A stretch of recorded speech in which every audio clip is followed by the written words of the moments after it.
Hello everyone, welcome back.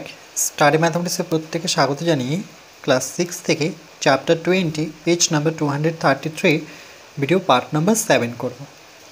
Mina অনেকগুলি বৃত্তাকার চাকতি তৈরি করলো, এই যে দেখতে পাচ্ছ, কিন্তু ছোট বড়, এই যে ছোট আর যত বাঁ দিকে আসছি বড় বা বাঁ দিক থেকে যত ডান দিকে যাচ্ছি ছোট, কিন্তু ছোট বড় বিভিন্ন আকারের তৈরি করলো। সে মোটা পিস বোর্ডে সেগুলি আঠা দিয়ে লাগিয়ে রাখলো। 1 নম্বর চাকতি, 2 নম্বর চাকতি, 3 নম্বর চাকতি, 4 নম্বর চাকতি। পিন ও সুতো দিয়ে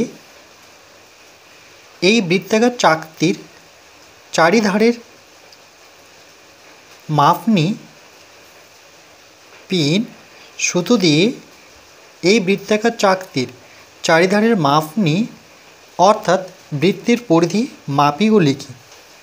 পিন আর সুতো দিয়ে এর মাপ নিতে বলেছে। চাকতি, 1 নম্বর চাকতি, চাকতির ব্যাসার্ধের দৈর্ঘ্য। ব্যাসার্ধ কোনটাকে বলা হয়? কেন্দ্র থেকে যেটা বৃত্তকে ছেদ করলো, যেমন এটা ব্যাসার্ধ, ঠিক এটা ব্যাসার্ধ, এটা ব্যাসার্ধ, তাহলে একটা ব্যাসার্ধ মাপলে কিন্তু প্রত্যেকটা ব্যাসার্ধ সমান মাপের হয়। তো স্কেল দিয়ে আমি মেপে দেখাচ্ছি।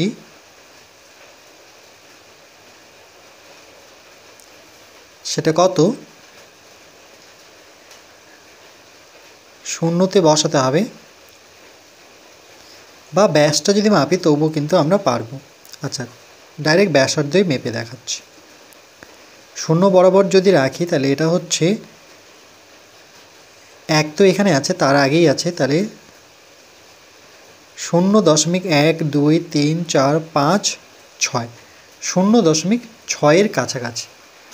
তাহলে চাকতির ব্যাসার্ধের দৈর্ঘ্য হচ্ছে, যেহেতু ব্যাসার্ধ কথাটি আছে, তাহলে 0.6 সেমি। এবার পরিধি মাপার জন্য বলছে পিন আর সুতো দিয়ে এর পরিধিটা মাপতে হবে। প্রথমে আমরা ব্যাসার্ধের দৈর্ঘ্যগুলো মেপে নিই। তাহলে দ্বিতীয় চাকতির ব্যাসার্ধের দৈর্ঘ্য,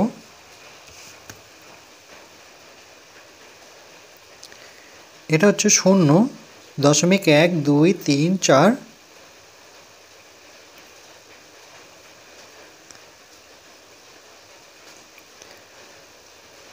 5-6।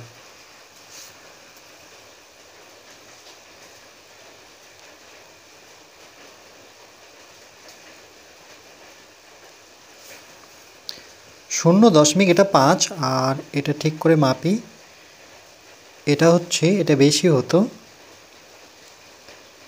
5, 6, 7, এটা হচ্ছে 0.7 হবে। আর এটার ক্ষেত্রে 0.6 হচ্ছে, 0.6 সেন্টিমিটার। পরেরটা দেখি, 3 নম্বর, এটা হচ্ছে 0.5, এই যে দেখো 0.5, তাহলে 0.1 করে কিন্তু কমছে। 7 ছিল 6, এবার 5, পরেরটা কিন্তু 4 হবে। এই দেখো 0.1234, 0.4 সেমি। তাহলে এক্ষেত্রে দেখছি যত ডান দিকে যাচ্ছি চাকতিগুলো যেহেতু ছোট দেখতেই পাচ্ছি, তাহলে ব্যাসার্ধের দৈর্ঘ্য কিন্তু কমছে। তাহলে এক্ষেত্রে দেখছি যে বৃত্তের ব্যাসার্ধের দৈর্ঘ্য বাড়ার সাথে সাথে, এই যে দেখো নিচ এই দিক থেকে দেখলে পরে বাড়বে, আবার এই দিক থেকে দেখলে পরে, মানে এই দিকে গেলে পরে কমবে, আর এদিকে আসলে পরে বাড়বে এই দিকটা।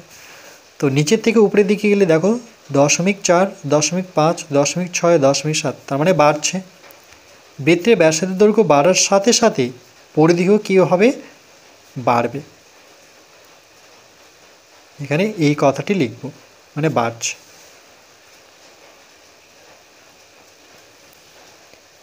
এবার এখানে পরিধি কিন্তু আমরা, এখানে দেখো আমি একটা যদি সুতো নিই, আমি এভাবে যদি দেখাই, তাহলে এটা কিন্তু বৃত্তের পরিধি, এই পুরোটা।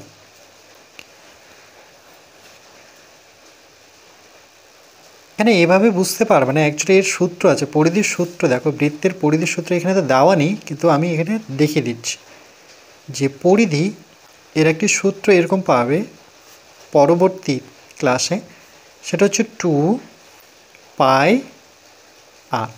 এইভাবে মানে বৃত্তের পরিধি এটা দিয়ে বুঝতে পারবে না। দেখো এটা দিয়ে যদি বোঝাই তাহলে এটা কিন্তু কমছে, এটা তো বোঝাই যাচ্ছে ছবি দেখি যে এর পরিধিটি কমবে। আবার দেখো এটা কিন্তু ভিতরে চলে গেল, আবার যখন এখানে বসাচ্ছি দেখো আরও ভিতরে গেল।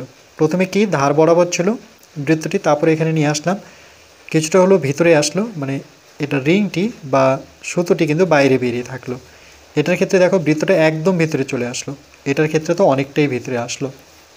মানে এবার যদি আমি প্রতিটি মাপি তাহলে কিন্তু এর যে সুতোটি আছে সেটা কিন্তু কমতেই থাকবে।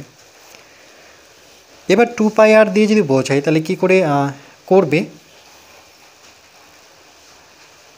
দেখো আমি এটা দিয়ে বোঝাচ্ছি যে বৃত্তের, যেহেতু পিন সুতো দিয়ে আমি এখানে করতে পারছি না, বৃত্তের পরিধি তাহলে এটা দিয়ে বোঝো, বৃত্তের পরিধি এটা সূত্র হচ্ছে 2πr।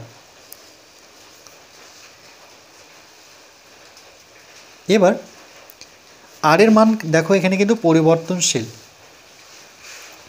ব্যাসার্ধকে সবসময় আর ধরা হয়, আর মানে সেটাকে হচ্ছে বৃত্তের ব্যাসার্ধ ধরা হয়, মানে রেডিয়াস যেটাকে বলা হয়।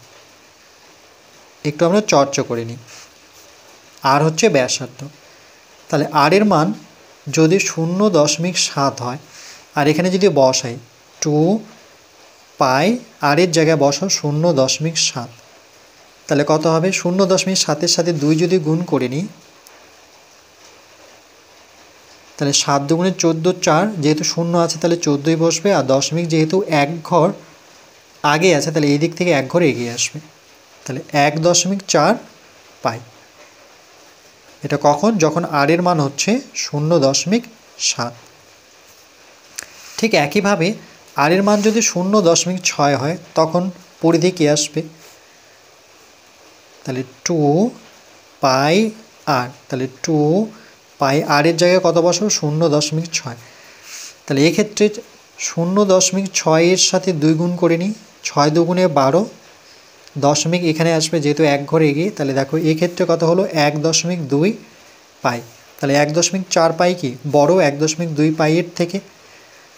তাহলে এতে কি বুঝতে পারছি যে ব্যাসার্ধ যত কমছে তত কিন্তু পরিধি কমছে। আবার উল্টো দিক থেকে যদি বসে যত ব্যাসার্ধ বাড়বে পরিধি ততই বাড়বে।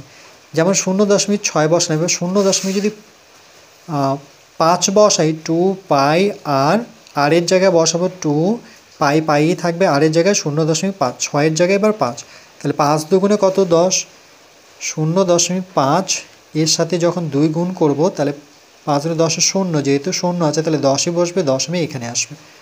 এবার দশমিকের পরে 0 থাকলে আমরা সাধারণত লিখি না, তাহলে শুধু পাই লিখতে হবে, শুধু পাই মানে 1π বলতে শুধু পাই, চলো 1π লিখে দিলাম।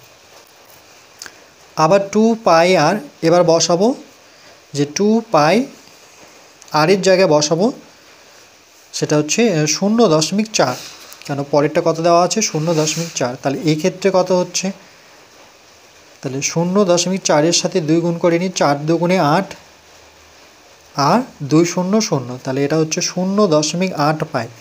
এটা দেখো আরও ছোট, এটা তো 1 পাই,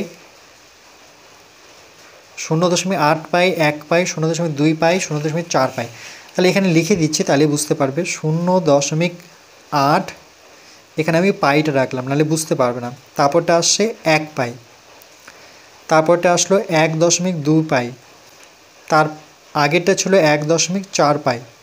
এই যে দেখো 0.8 পাই, 1 পাই, 1.2 পাই, যদিও তোমাদের এই চ্যাপ্টারে পাই দিয়ে নেই তবুও আমি এটা বোঝানোর চেষ্টা করছি যাতে বুঝতে পারো। তাহলে এটার ক্ষেত্রে দেখো যে এখানে যে লিখেছে বৃত্তের ব্যাসার্ধের দৈর্ঘ্য বাড়ার সাথে সাথে বৃত্তের পরিধিও বাড়ছে। দেখো ব্যাসার্ধ 0.8, তখন পরিধি হচ্ছে 0.8, যখন ব্যাসার্ধ বাড়লো কত বাড়লো 0.1 বাড়লো, তখন কিন্তু এর পরিধিও বাড়লো, কেন 0.8-এর থেকে 1 তো বড়।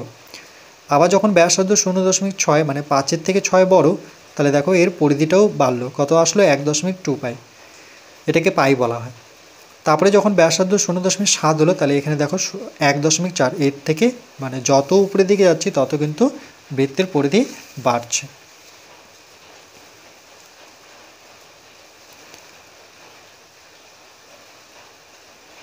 আর এটা হচ্ছে সূত্র, এটা ক্লাস 8-এ পাবে তোমরা।